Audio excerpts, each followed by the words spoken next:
नमस्कार, देश की बात में हाजिर हैं। पहले बात राजस्थान के जालौर की, जहां 9 साल के बच्चे की मृत्यु का मामला गरमाया हुआ है। परिवार का आरोप है कि बच्चे की मौत स्कूल में ऊंची जाति के शिक्षक की पिटाई से हुई, क्योंकि बच्चे ने पानी का घड़ा छू लिया था। लेकिन स्कूल का कहना है कि मामला जाति का नहीं है। शिक्षक ने छात्र की पिटाई दूसरे छात्र से लड़ने को लेकर की थी। राजनीति भी इस मामले में हो रही है। कांग्रेस के स्थानीय नेताओं ने विरोध के बाद कुछ ने त्याग पत्र दिया। हालात संभालने के लिए सरकार ने परिवार को 20 लाख का मुआवजा देने की बात कही। एक सदस्य को नौकरी का ऐलान किया। बीजेपी गहलोत सरकार पर राज्य में अन्याय की बात कह रही है। नेताओं की आवाजाही बढ़ते देख प्रशासन ने इलाके में धारा 144 लगा दी है। कल ही भीम आर्मी पार्टी के नेता चंद्रशेखर जो हैं, वहां पहुंचने से उनको रोका गया। और आइए वो हमारे साथ जुड़ गए हैं इस कार्यक्रम में देश की बात में, उन्हीं से ही बात कर सकते हैं। चंद्रशेखर, बहुत बहुत धन्यवाद जुड़ने के लिए, समय निकालने के लिए। धन्यवाद। आप भी जोधपुर में ही मौजूद हैं। आपको क्या जानकारी मिली है इस पूरे मामले पर? जी, मैं पिछले 2 दिन से यही हूँ। मैं कल आया था और मेरा प्रयास था कि मैं पीड़ित परिवार से मिलकर उनकी बात को जान सकूं। काफी प्रयास के बाद कल पुलिस ने मुझे नहीं जाने दिया और रात पुलिस मुझे वापस दिल्ली ले गई। मैं सुबह फिर दोबारा फ्लाइट से चला आया। आज भी हम लोगों की वार्ता चल रही है। मेरा प्रयास है कि परिवार से बात हो जाए। हालात वहां अच्छे नहीं है। बुरी बात यह है निधि जी, मुझे कहने में कोई परहेज नहीं। हमें हाथरस याद है। हाथरस में भी अपराधियों के पक्ष में पंचायत हुई थी। यहाँ भी आज वो पंचायतों का दौर जारी है। एक तरफ पुलिस वहां मुझे स्पेशली जाने से रोक रही है कि आप नहीं जा सकते हैं, जबकि सभी नेता जा रहे हैं। सत्ता पक्ष के लोग गए, सरकार की पूरी टीम गई, विपक्ष के लोग गए। बुरा यह है कि पीड़ित परिवार को पीटा गया, मतलब मृतक के पिताजी को पीटना, उनकी माँ को पीटना, उनके परिवार के और लोगों को पीटना, ये बड़ा दुखद था। तो मेरा प्रयास था कि मैं उनके बीच जाकर उनके दुख दर्द को जानूं। लेकिन 2 दिन से जो कांग्रेस गवर्नमेंट लोकतंत्र की बात करती है, वो इतनी हिम्मत नहीं जुटा पा रही है कि एक भाई अपने परिवार से मिल ले। मैं आज भी यहाँ पुलिस की डिटेंशन में मौजूद हूँ कि किस तरह से एक बार परिवार से मेरी बात हो जाए। आपको ये किसने बताया चंद्रशेखर की माता पिता की पिटाई हुई है? क्योंकि अभी हम कुछ देर में ग्राउंड रिपोर्ट दिखाएंगे, हमारे सहयोगी वहां पर मौजूद हैं। लेकिन ये पिटाई की बात किसने कही आपसे?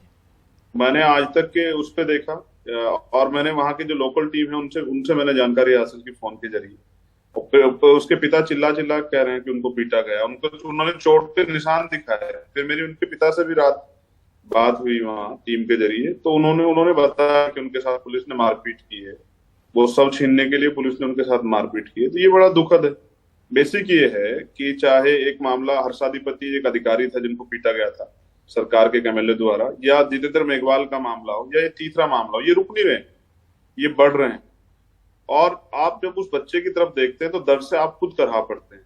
9 साल का बच्चा, और जिस माँ उस माँ पे क्या बीतरी होगी, उस पिता पे क्या बीती, जिन्होंने उसको पाला होगा। वो गरीब जरूर थे, लेकिन हर माँ बाप अपने बच्चे से प्यार करते।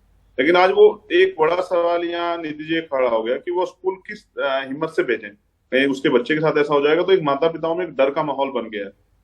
तो ये अपराध जो है ना, माफी योग्य नहीं है। और इस पे हमें सोचना चाहिए कि कब तक हम इस देश में जातिवाद का शिकार होते रहेंगे। जाति व्यवस्था क्यों नहीं खत्म कर पा रहे? हम इंसान हैं, ये हमारा देश है, हम सबसे प्यार करते हैं आपस में, फिर हम इस पे चर्चा क्यों नहीं कर रहे हैं? ये क्यों हमारे लिए मुसीबत बनी हुई है? तो मुझे कहने में कोई परहेज नहीं कि राजस्थान तो दलितों के लिए शमशान हो गया है, क्योंकि न्याय नहीं मिल रहा है। मुख्यमंत्री जी जब हमारे जैसे लोग जाएंगे तो उनकी आवाज को और मजबूती से उठाएंगे। चंद्रशेखर, ये भी कहा जा रहा है कि चुनाव करीब हैं और इसलिए इसको एक राजनीतिक रंग दिया। नेता जानबूझ के यहाँ पर पहुंच रहे हैं क्योंकि चुनाव करीब है, सब अपनी चुनावी जमीन वहां पर खड़ी कर रहे हैं इस मामले को लेकर, ऐसे मामलों को लेकर। अच्छा, मैं बस आपको एक चीज याद दिला दूं, मुझे और लोगों का नहीं पता, मैं किसी पर टिप्पणी नहीं करना चाहता। मैं अलवर थाना गाजी के मामले में आया था, जिसमें मेरे बाद राहुल गांधी जी को भी आना पड़ा था। यहाँ एक महिला का वीडियो बनाया गया था रेप करने का। मैं यहाँ जितेंद्र मेघवाल के मामले में आया था। मूछे रखने पे आपके यहाँ मैंने बात भी की थी। मूछे रखने पे एक लड़के की हत्या हुई थी जितेंद्र मेघवाल की। और मैं यहाँ इस मामले में लगातार आता रहता हूँ, क्योंकि राजस्थान हमारी टीम है, मैं सक्रिय हूँ यहाँ। तो चुनाव से अलग भी मैं इस समाज में पैदा हुआ हूँ और मैं इस जाति के अपमान के दर्द को समझता हूँ। मगर बुरा यहाँ लगता है जब एक और अन्य साथी का, कन्हैया लाल जी का उदयपुर में एक घटना होती है, तो उनके परिवार को जो मुआवजा दिया जाता है, वहीं जितेंद्र के परिवार को और इंद्र कुमार जो अब नहीं रहा, उसके परिवार को जो मुआवजा दिया जाता है, उसमें जब दोहरा मापदंड होता है, तकलीफ होती है कि जब जिंदा रहते हुए हमें न्याय नहीं मिलता और मरने के बाद भी न्याय नहीं मिलता। जितेंद्र मेघवाल अपने परिवार के दूसरे बेटे थे कमाने वाले, वो सीएचए में जॉब करते थे, वो नहीं है आज, उनकी 2 बहनें अविवाहित हैं और उनके पिताजी को पैरालिसिस है। हमारी सरकार से मांग थी, सरकार ने तब भी हमें बेवकूफ बनाया, गुमराह किया। और इसमें भी हमारी मांग है, बात पैसे की नहीं, क्या गारंटी देंगे अशोक गहलोत जी कि ये दोबारा नहीं होगा राजस्थान में? यहाँ घोड़ियों पर चढ़ने पर रोकने के सबसे ज्यादा मामले होते हैं, सामूहिक बहिष्कार के सबसे ज्यादा मामले होते हैं, पानी पीने के, मटकी छूने के सबसे ज्यादा मामले होते हैं। क्या वो विश्वास दिलाएंगे, गारंटी देंगे कि भाई आज के बाद किसी स्कूल में कोई मटकी नहीं रखी जाएगी, कहीं अन्याय नहीं होगा, कहीं वो अपराधियों को संरक्षण देने का काम नहीं करेंगे? तो हम तो गारंटी चाहते हैं, क्योंकि सरकार इसलिए है ना, कानून का राज स्थापित हो। लेकिन अगर शोषित वर्गों के साथ ऐसा होगा, और मुख्यमंत्री क्यों नहीं जा रहे मिलने के लिए? अच्छा आप मुझे बताइए, और क्यों आ रहे हैं? क्योंकि मुख्यमंत्री नहीं गए। जब वो उदयपुर जा सकते तो ये तो उदयपुर से नजदीक है, वहां क्यों नहीं जा रहे? क्या कोई घटना है दिमाग में? इतना बड़ा मामला, पूरे देश में रोष है, दुनिया में चर्चा हो रही है कि आज भारत में आज भी इतना जातिवाद है, तो आप क्यों नहीं जा रहे मुख्यमंत्री जी? आप घूम रहे चुनावी उसमें अहमदाबाद, तो जब मुख्यमंत्री राजनीतिक रूप से वहां घूम सकते हैं, तो लोग अगर न्याय की आवाज उठाने आ रहे हैं तो मैं उसको गलत नहीं मानता। सबको उठानी चाहिए, हमारी जिम्मेदारी। हम कर क्या रहे हैं? चंद्रशेखर, ये वाजिब सवाल है कि मुख्यमंत्री क्यों नहीं गए, जो आप उठा रहे हैं। मैं आपसे बस आखिर में ये जानना चाहूंगी, ये हमारे देश की समस्या है, तमाम राज्यों की समस्या है, लेकिन ये कम होती नजर नहीं आ रही। क्या आपको लगता है क्या किया जाए जो इस समस्या को ही, ये भेदभाव को ही समाप्त किया जाए? देखिए, ये एजेंडा नहीं है किसी राजनीतिक दल के उसमें, और अगर इसकी कोई बात करेगा तो उसको कहेंगे कि वो जातिवाद कर रहा है। बेसिक ये है, इंसान एक ही प्रक्रिया से जन्म लेता है और फिर पैदा होते ही ऊंच और पैदा होते नीच कैसे हो सकता है? जैसे हमारे प्राइम मिनिस्टर के हाथ में पावर है, उन्होंने एक दिन रात में आके कहा कि आज से 1000 के और 500 के नोट बंद हो जाते हैं, आज से जीएसटी लागू हो जाती है। तो वो क्यों नहीं करना चाहते कि वो जाति पे बात करे कि भाई जातिवाद खत्म करो? प्राइम मिनिस्टर की इतनी फॉलोइंग है, वो चर्चा करें, विपक्ष के लोग चर्चा करें कि भाई जाति पे नहीं होना चाहिए। अच्छा, ऐसी घटनाओं पे हम दुनिया में क्या दिखाते हैं कि हमारे यहाँ अनटचेबिलिटी नहीं है, तो हम अनटचेबिलिटी एक 1955 लगाते नहीं है, प्रोटेक्शन ऑफ सिविल राइट नहीं लगाते हैं एफआईआर में। तो हमें इस पे चर्चा करनी पड़ेगी, हम इससे भाग नहीं सकते हैं। 75 साल की आजादी में समय आ गया है कि हम इस भेदभाव को, जातिगत भेदभाव को उठाएं पुरजोर तरीके से। हालांकि वहां से भी ग्राउंड रिपोर्ट में ये भी कहा जा रहा है शिक्षक ने क्यों पिटाई की। आप हमारे साथ जुड़े, बहुत बहुत धन्यवाद चंद्रशेखर, आपने अपनी बात रखी। और चंद्रशेखर का एक ये अहम सवाल है कि मुख्यमंत्री अभी तक क्यों नहीं गए हैं उस पीड़ित परिवार से मुलाकात करने के लिए। लेकिन आगे बढ़ने से पहले वहां के जमीनी हालात क्या है, हमारे सहयोगी सौरभ शुक्ला वहां पर पहुंचे, उनकी एक ग्राउंड रिपोर्ट जालौर से, ये आप देखिए।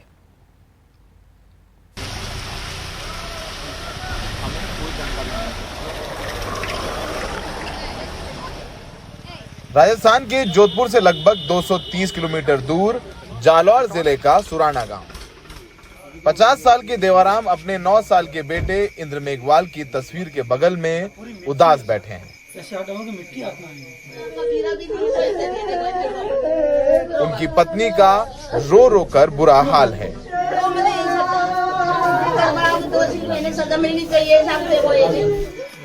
देवाराम का आरोप है कि तीसरी कक्षा में पढ़ने वाले उनके बेटे को 20 जुलाई को स्कूल के हेडमास्टर छैल सिंह ने सिर्फ इसलिए पीटा क्योंकि उनके बेटे ने पानी पीने के लिए घड़े को छू लिया था।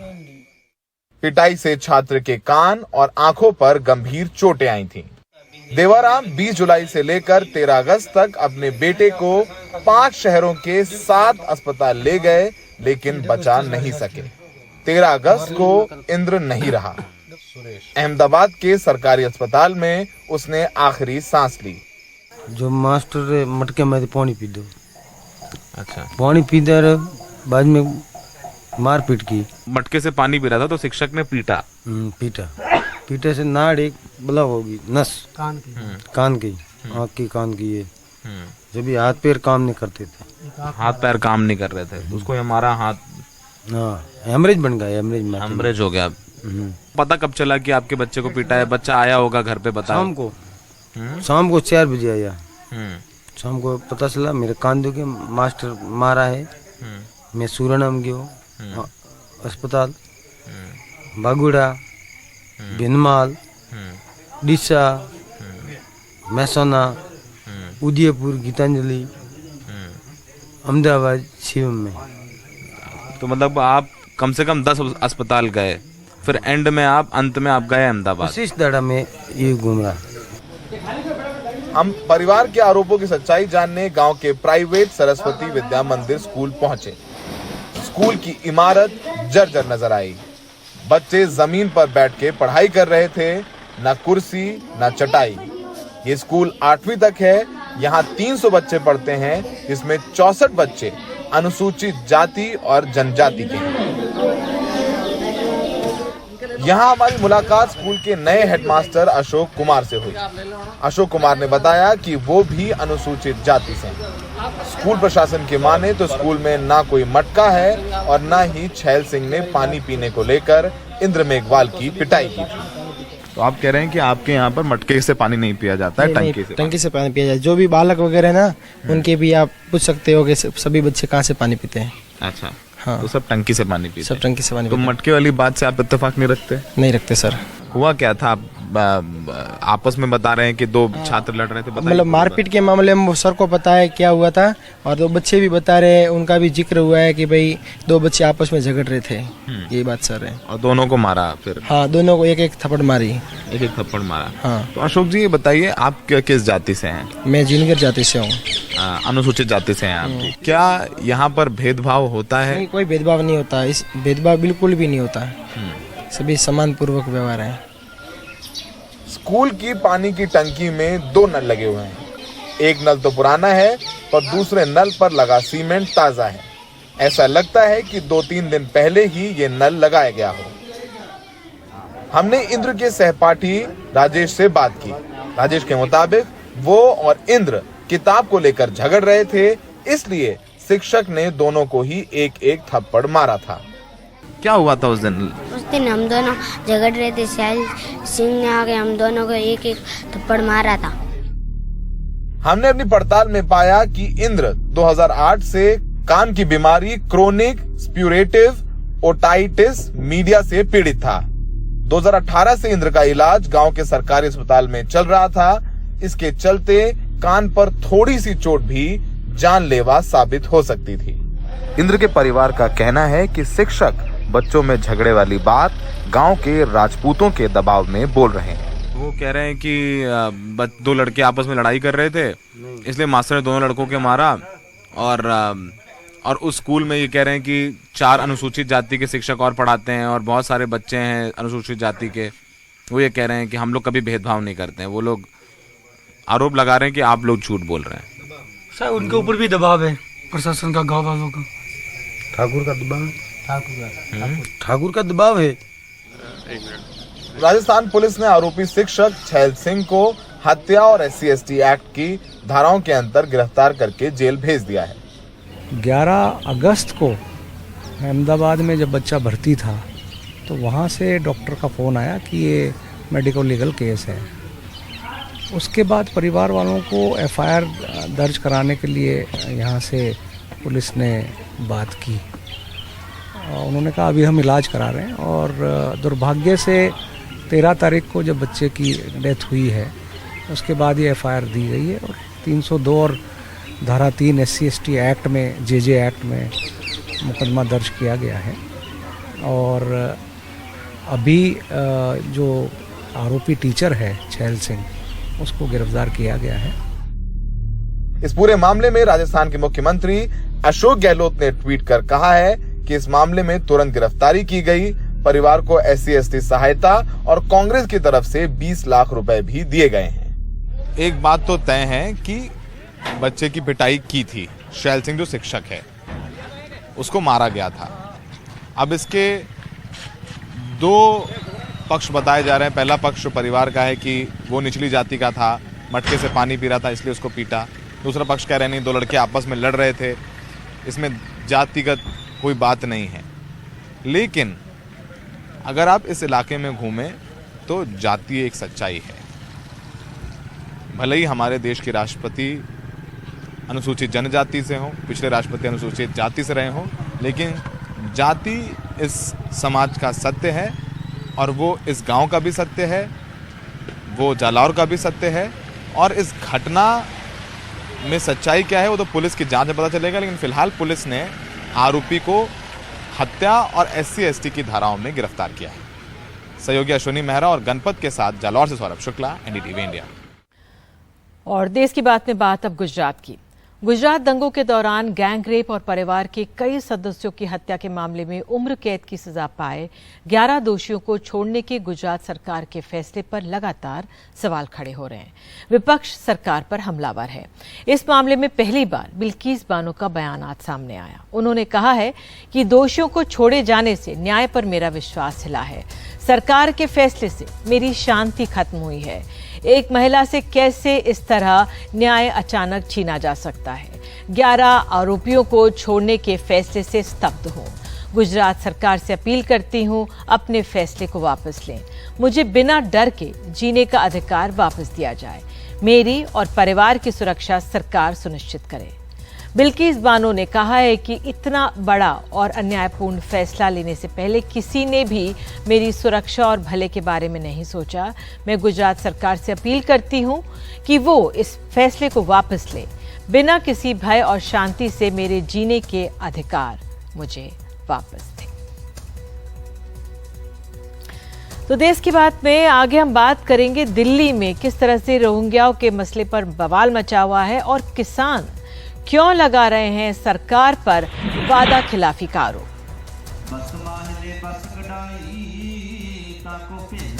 ठाकुर का सेवक ठाकुर का सेवक सदा पुजारी।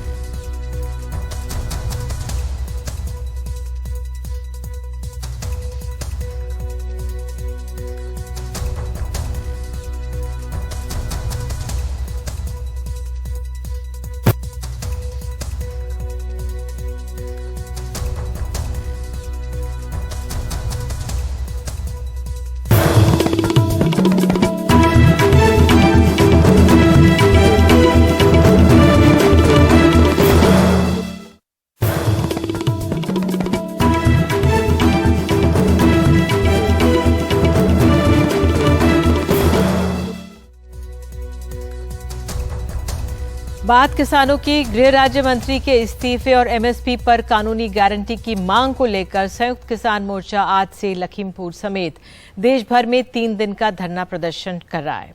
संयुक्त किसान मोर्चे का आरोप है कि लखीमपुर खीरी कांड के बाद तमाम किसानों पर मामले दर्ज जो किए गए थे वो वापस नहीं हुए हैं। किसान नेताओं की मांग है कि मंत्री इस्तीफा दें और किसान आंदोलन के वक्त किए गए वायदे को सरकार पूरा करे। पंजाब, हरियाणा समेत देश के अलग अलग हिस्सों से सैकड़ों किसान गुरुवार को लखीमपुर के अनाज मंडी पहुंचे। गृह राज्य मंत्री अजय मिश्रा टेनी के इस्तीफे की मांग को लेकर हजारों किसान मंत्री के ही गृह जनपद में धरना दे रहे हैं। किसान नेताओं की मांग है कि टेनी इस्तीफा दें और किसान आंदोलन के वक्त किए गए वायदे को सरकार पूरा करे। मोर्चा उठाते वक्त हमसे जो लिखित वादे किए गए थे उसमें से एक भी वादा पूरा नहीं किया गया। MSP पे कमेटी बननी थी। कमेटी ऐसी बनाई है कि उसके अंदर किसानों को MSP कानून की गारंटी देने का मुद्दा ही उस कमेटी की टर्म से बाहर है। हम उसमें जाके क्या करेंगे? कहा था कि बिजली का बिल संयुक्त किसान मोर्चा से बातचीत के बिना संसद में पेश नहीं किया जाएगा। बातचीत नहीं हुई, संसद में पेश हो गया है। तो हम इसलिए याद दिलाना चाहते हैं कि हमें अपने मुद्दे याद हैं, हम उस पे कायम हैं और हम अपना संघर्ष जारी रखेंगे। 18 अगस्त से लेकर 20 अगस्त तक चलने वाले इस धरने में शामिल होने के लिए राकेश टिकैत, दर्शन पाल समेत कई किसान नेता पहुंचे हैं। किसान नेताओं की कोशिश यही है कि किसानों को गोलबंद करके सरकार पर अपनी मांगों को पूरा करने का दबाव बनाया जाए। जो मुकदमे किसानों के ऊपर है वे खत्म हो। बिजली का एक बड़ा इशू है। सबसे महंगी बिजली उत्तर प्रदेश में है। अगर उत्तर प्रदेश की जमीन की हम बात करें, यहाँ पे भूमि अधिग्रहण का इशू है। ये बहुत से सवाल हमारे हैं। अपनी बात हम कहते हैं। आगे की रणनीति यही रहेगी। रणनीति रहेगी, धरना रहेगा यहाँ पे। MSP को कानूनी दर्जा और आंदोलन के दौरान किसानों के मुकदमे वापसी जैसे तमाम मुद्दों पर संयुक्त किसान मोर्चा दोबारा सरकार को घेरने की कोशिश कर रहा है। लेकिन किसान मोर्चे को खुद के गुटबाजी को दूर रखना भी एक बड़ी चुनौती है। लखीमपुर खीरी से प्रतीक श्रीवास्तव के साथ रवीश रंजन शुक्ला, एनडीटीवी इंडिया। और बात अब दिल्ली की। रोहिंग्याओं को दिल्ली में बसाने वाले प्रस्ताव पर राजनीति तेज हो गई है। दिल्ली सरकार का कहना है कि ये योजना केंद्र सरकार की थी। दूसरी तरफ बीजेपी का दावा है कि ऐसा प्रस्ताव दिल्ली सरकार ने दिया था। गौरतलब है कि केंद्रीय मंत्री हरदीप पुरी के ट्वीट से इन्हें बसाने का संदेश गया, जिससे भ्रम पैदा हो गया और गृह मंत्रालय को सफाई देनी पड़ी, लेकिन बवाल थमा नहीं है। दिल्ली सरकार और केंद्रीय गृह मंत्रालय एक बार फिर आमने सामने हैं। उप मुख्यमंत्री मनीष सिसोदिया का इल्जाम है कि दिल्ली सरकार को अंधेरे में रखकर रोहिंग्या मामले में बैठक की गई, जबकि आम आदमी पार्टी रोहिंग्या लोगों को दिल्ली में बसाए जाने के पूरी तरह खिलाफ है। केंद्र सरकार भी ऐसा मानती है कि रोहिंग्याओं को नहीं बसाना है, फ्लैट नहीं देने, तो फिर केंद्र सरकार के भी रुख के खिलाफ जाके ये डिसीजंस किसके कहने पे लिए जा रहे थे, कौन ले रहा था, कहां से इसके आदेश आ रहे थे, ये सबकी बहुत निष्पक्ष तुरंत जांच होनी चाहिए। और जो भी लोग अगर केंद्र सरकार के रुख के खिलाफ जा रहे थे तो केंद्र सरकार के रुख के खिलाफ, और दिल्ली की सरकार से, चुनी हुई सरकार से छिपा के डिसीजन लेना चाह रहे थे तो उनके खिलाफ सख्त कार्रवाई होनी चाहिए। दरअसल विवाद बुधवार सुबह केंद्रीय नागरिक विकास मंत्री हरदीप पुरी के ट्वीट से हुआ, जिसमें उन्होंने रोहिंग्या लोगों को दिल्ली के बकरवाल में फ्लैट दिए जाने की बात कही। लेकिन केंद्रीय गृह मंत्रालय ने इसे मीडिया की बेबुनियाद खबर बताते हुए इसका ठीकरा आम आदमी पार्टी पर फोड़ दिया। इस मामले में जून 2021 का दिल्ली सरकार का एक पत्र दिखाया जा रहा है। पत्र में रोहिंग्या लोगों को दिल्ली के बकरवाल में बसाने की मांग की गई है, लेकिन पत्र में केजरीवाल या किसी अन्य मंत्री के दस्तखत नहीं हैं। पत्र दिल्ली सरकार के डिप्टी सेक्रेटरी होम का है। सिसोदिया कह रहे हैं कि इस बैठक की कोई जानकारी सरकार को नहीं थी। उधर बीजेपी का आरोप है कि केजरीवाल सरकार सबको गुमराह कर रही है। ये जो चिट्ठी है इसमें स्पष्ट तौर पर दिखता है कि तारीख भी ऊपर लिखी हुई है 23/6/2021, जब दिल्ली की ही सरकार के अधिकारी चिट्ठी लिखी कि EWS फ्लैट जो है बकरवाला में वो सब देने का काम किसको किया जाए, बांग्लादेशी घुसपैठियों को, रोहिंग्या घुसपैठियों को देने का काम किया जाए। लेकिन असली सवाल यही है कि सरकार के भीतर ये गड़बड़ी कैसे हुई। रोहिंग्या लोगों पर बीजेपी और संघ परिवार का रुख जानने के बावजूद हरदीप पुरी ने ऐसा ट्वीट क्यों किया। इस मामले में अपने यू टर्न के बावजूद उन्होंने ये ट्वीट अभी तक डिलीट क्यों नहीं किया, जबकि गृह मंत्रालय ने अपने ट्वीट में उनके ट्वीट को बिल्कुल अनदेखा किया। अब गृह मंत्रालय के सूत्र बता रहे हैं, मंत्रालय ने दिल्ली सरकार को सख्त निर्देश दिया है कि रोहिंग्याओं के आवासीय स्थल को डिटेंशन सेंटर घोषित किया जाए ताकि वहां की आवाजाही पर निगरानी की जा सके, लेकिन दिल्ली सरकार ऐसा नहीं कर रही है। मंत्रालय के अनुसार अधिकांश रोहिंग्या दिल्ली के मदनपुर खादर के कंचन कुंज इलाके में रह रहे हैं।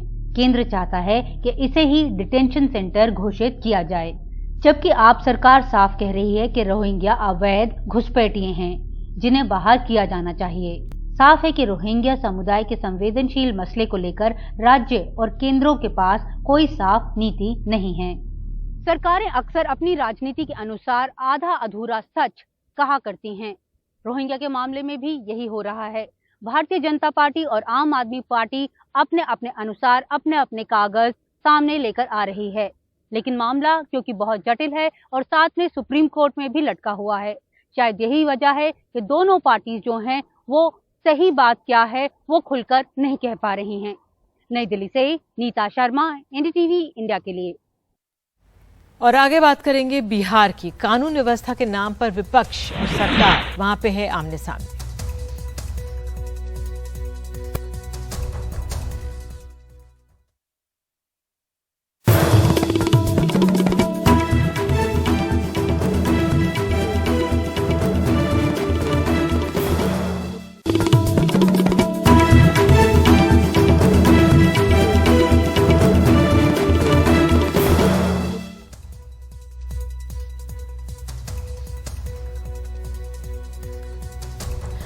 बात बिहार की करते हैं। बिहार में क्या विधि व्यवस्था खराब हो रही है या भाजपा के इशारे पर मीडिया में इसको बढ़ा चढ़ाकर दिखाया जा रहा है? इस सवाल पर अब भाजपा के ऊपर महागठबंधन के दो प्रमुख नेता नीतीश कुमार जो है मुख्यमंत्री और उप मुख्यमंत्री तेजस्वी यादव आक्रामक हैं। राजधानी पटना की बुधवार की इस वारदात के पीछे पटना पुलिस को नाकाम प्रेम का मामला नजर आ रहा है। उसके मुताबिक ब्रेकअप के बाद प्रेमी ने इस घटना को अंजाम दिया, लेकिन विपक्षी बीजेपी इसे राज्य में डर के बढ़ते माहौल का उदाहरण बता रही है। ये क्या हो रहा है नीतीश जी? ये हो क्या रहा है? बस 2-3 दिन में बिहार की हालत क्या हो गई है, और वो भी राजधानी की। मैं फिर कह रहा हूं, ये साधारण अपराध की घटना नहीं है। तो इसी बात का तो संकेत है कि बिहार कहां लौट रहा है, जंगल राज की ओर। वहीं मंत्री कार्तिकेय सिंह पर लगे आरोपों पर मुख्यमंत्री नीतीश कुमार कह रहे हैं कि इसके सारे कागजात तेजस्वी देख रहे हैं, लेकिन विधि व्यवस्था पर उन्होंने कहा कि समय आने पर बीजेपी के सभी आरोपों का जवाब देंगे। कि बिहार में जंगल राज लौटा है। आपको जो मन में आवेगा बोलेगा ना, चलिए ना, कभी जरूरत होगा तब तो सब मतवा बोलेंगे, समझ गए ना। एक एक चीज का बोलेंगे, ऐसे तो ऐसे ही लोग प्रचार प्रसार में कुछ बोलते हैं, उससे कोई मतलब नहीं। सर कार्तिकेय और ज्यादा काम और तेजी से होगा, चिंता मत करिए। सर कार्तिकेय सिंह पर जो आरोप लगे मंत्रिमंडल में बने रहेंगे, वो सब देखा जा रहा है कि मामला क्या है। जो भाजपा माइंडेड लोग हैं, जो लोग प्रचारित कर रहे हैं, उनको करने दीजिए। इससे किसी को कोई फर्क पड़ने वाला है नहीं। हाँ, कोर्ट का जो न्याय होगा, न्यायालय का जो आदेश होगा, उसको ना हम लोग मानेंगे तो न्यायपूर्वक जो है काम की जाएगी, और इस पे हम लोग विचार करेंगे कि क्या हो सकता है। बिहार में घटनाएं पहले भी होती थी और अब भी हो रही हैं, और इस बात में कोई सत्यता नहीं कि जब से नीतीश कुमार ने पिछले हफ्ते तेजस्वी यादव के साथ मिलकर सरकार बनाई है तो अपराध की घटनाओं में बेतहाशा वृद्धि हो रही है।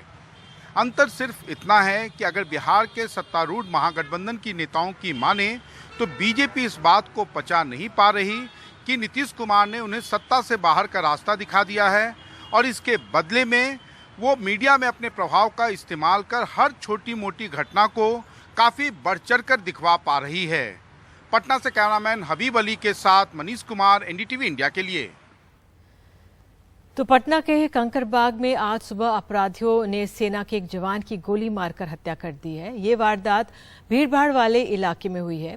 बताया जाता है कि सेना का जवान बबलू कुमार पटना के कुम्हारार इलाके का रहने वाला था। वो अरुणाचल प्रदेश में तैनात था और छुट्टी लेकर अपने घर आया हुआ था। आज सुबह वह अपने भाई के साथ पाटलिपुत्र स्टेशन बाइक से जा रहा था और इसी दौरान पुरानी बाईपास कंकरबाग में बाइक सवार दो युवकों ने पहले ओवरटेक करके गाड़ी रोकी और पटना जंक्शन का पता पूछा। जैसे ही जवान रुका, पीछे से उसके सर में गोली मार दी। घटनास्थल पर ही उसकी मौत हो गई। पुलिस के अनुसार बबलू को गोली मारने के बाद उसके भाई को भी गोली मारनी चाहिए, लेकिन वो भाग गया। एसएसपी पटना मानवजीत सिंह ढिल्लों के अनुसार सीसीटीवी फुटेज की जांच की जा रही है।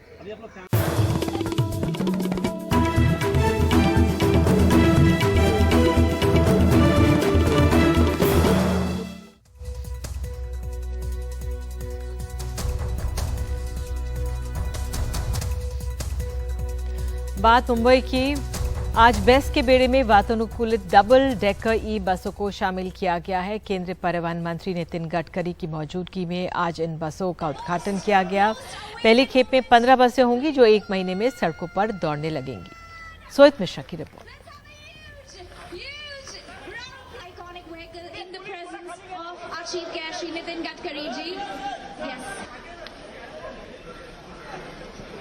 जब भी मुंबई की बात होती है या टीवी पर मुंबई को दिखाया जाता है, जो एक आइकॉनिक चीज़ जो मुंबई से जुड़ी हुई है वो है बीएसटी बस, और वो भी डबल डेकर बस। लेकिन समय के साथ अब इसे भी बदला जा रहा है। जो आप मेरे पीछे देख रहे हैं, ये आने वाले समय में बीएसटी बस का एक नया रूप होने वाला है। ये डबल डेकर एसी बस जो स्विच कंपनी की ओर से जारी किया गया है, जो अशोक लेलैंड की ही एक कंपनी है, और ये जो एक नई डबल डेकर बस है, ये जैसे कि मैंने कहा इलेक्ट्रिक व्हीकल है, ये ईवी है, इसमें ना डीजल या पेट्रोल नहीं लगता है। कुल मिलाकर यहाँ पर बैठने के लिए 65 लोग हैं। अगर ड्राइवर की सीट को आप पकड़ लें तो 66 लोग बैठ सकते हैं। ये जैसा कि मैंने कहा ये एसी बस है। प्रवीण सर, आप अगर दिखा सकें, ये चार्जिंग के स्लॉट्स यहाँ पर दिए गए हैं, तो एक चार्जिंग स्लॉट्स भी इस बस में दिया गया है। अगर आप मुंबई के बीएसटी बस में आए हुए हैं तो आमतौर पर पीछे से एंट्री और एग्जिट दोनों होती है।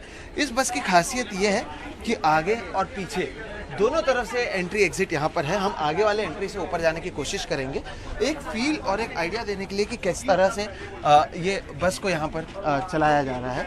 तो ये आगे से अगर आप आएँ तो जैसा कि मैंने कहा, आगे और पीछे 2 एंट्री इस बस में मौजूद है। और आमतौर पर जिस सीट के लिए हर कोई डबल डेकर बस का इस्तेमाल करता है, फ्रंट सीट, यहाँ से भी आप देखेंगे कि जो पैनोरामिक व्यू है वो मौजूद है। सामने की तरफ भी लेफ़्ट साइड, राइट साइड जो कांच हैं, वहाँ से पैनोरामिक व्यू भी मौजूद है। जल्द ही मुंबई की सड़कों पर इस तरह के एसी डबल डेकर बस देखे जाएंगे। जैसे कि मैंने कहा, देश के पहले electric double decker AC bus ये हैं और जल्द ही इन्हें आप मुंबई की सड़कों पर देख सकेंगे।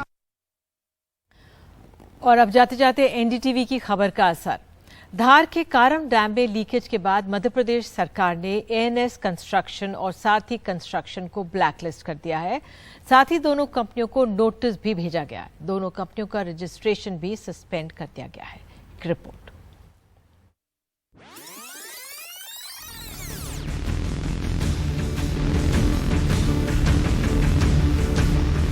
बहुत बड़ा काम एनडीटीवी ने जिस तरह से कल दिखाया और उसके बाद जो कार्रवाई हुई, तो आज कम से कम 2 यहाँ पे सरकारी कंपनीज ब्लैकलिस्ट हुई हैं। यही हम कहते हैं कि मीडिया एक सार्थक विपक्ष है।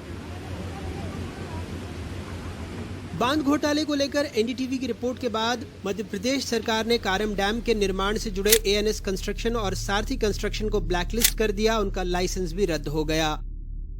जांच की कमेटी गठित है, जो तथ्य निकलेंगे उसके आधार पर जहां कार्रवाई की जरूरत होगी वहां कार्रवाई भी करेंगे। उसमें भी सरकार पूरी तरह से प्रतिबद्ध है।